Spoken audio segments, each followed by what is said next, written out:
Happy Hump Day, beautiful people! Nakapaghilamos na nga si Mama at naglagay na ako ng ating serum and vitamin C combo. At eto na nga ang ating sunscreen at moisturizer in one. Tingnan nyo naman ang ating kahulayan, hindi pa nga tapos ang summer at napakaitim na natin dahil tayo nga ay nagsisped madalas sa labas.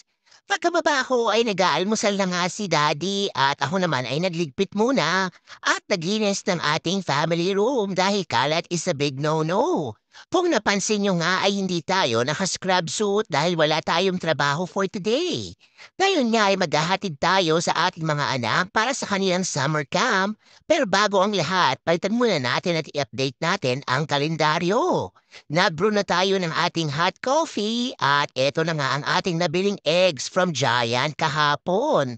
Naka-clearance nga ang extra large egg at almost 50% off na yan. Ang brown eggs naman ay kulang lang ng isang piraso at sa murang halaga lang natin yan nabili. Kaya naman naka-thumbs up na naman si Mama. Nakakatuwa talaga pag tayo ay pupunta sa store. Lagi tayo nakakakuha ng mga items na naka-clearance. At ready na nga tayong maghatid sa ating mga bagets papunta nga sa kanilang summer camp. 2 days nga ang event na yan at si ate nga ay umattend ng healthcare pathways habang si Bunso naman ay umattend ng robotics camp.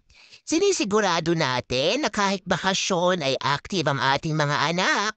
Kahit nga sila ay merong sports activities, ay in-enroll ko pa rin sila sa Votech dito lang malapit sa aming bahay at murang-mura lang din naman ang enrollment dyan. Para nga sa summer program, $25 lang ang tuition for 2 days at 3 hours a day nga ang itatagal niyan. Marami din silang ino-offer na mga klase at vocational school nga ang Votech. Kaya naman kung ikaw ay interesado na mag-aral ng healthcare o kaya pagiging carpenter or automobile technician ay pwedeng-pwede kang pumasok dito. Hinatid ko na nga ang aking mga anak sa loob dahil meron ding registration. Siyempre, pagkatapos nating ihatid ay nagpunta muna tayo sandali sa Walmart at nakapag-grocery na naman si Mama. Naka-jackpot ulit tayo at ang Minecraft na sapatos na ito ay naka-clearance for $3. Ang sneakers naman yan ay naka 50% off at nabili natin sa halagang $11 at ang mala Converse na sapatos naman ay $2. Dahil paborito ni ate ang corned beef brisket ay bumili din tayo ng 2 piraso dahil almost 50% nga ang presyo niyan. Bago nga mag-alas 11:30 ay umalis na tayo para sunduin ang ating mga anak. Kahit na nga tayo ay walang trabaho, ay pinipilit pa rin nating maging productive. At ngayon nga ay tayo ay nagmami duty at hatid sundo tayo sa ating mga bagets. Nandito na nga tayo sa Votech at kailangan mo ring pick-upin sa loob ang mga bata para nga sa kanilang safety ay hindi sila basta-basta pinapalabas. Pagkatapos nga ay umuwi na rin kami at kumain na kami ng pananghalian. Nagpahinga lang kami sandali at tinulungan niya ako ng aking mga anak na mag-fertilize ng ating mga pananim sa labas. Una na ngang tumulong si JJ at sumunod na nga si ate. Nag-enjoy ng bonggang-bongga ang ating dalaga dahil gusto niya nang maghalo-halo ng fertilizer kaya naman pinabayaan ko lang siya.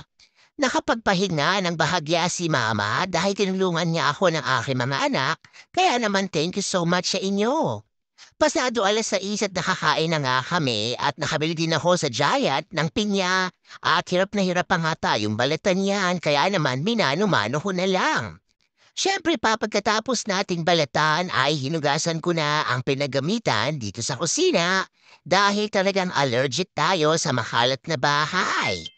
Nakakain na nga si Daddy sa mga oras na yan at talaga namang pagod na rin siya. Ihahatid pa niya ang ating swimmer sa practice niya sa YMCA at nag-offer na nga ako na mag-cut na ng ating grass sa harapan. Dahil pagod na rin si Daddy ay ako na nga ang gumawa nito at dahil wala nga tayong trabaho, ay pinipilit ko talaga maging productive ang aking araw.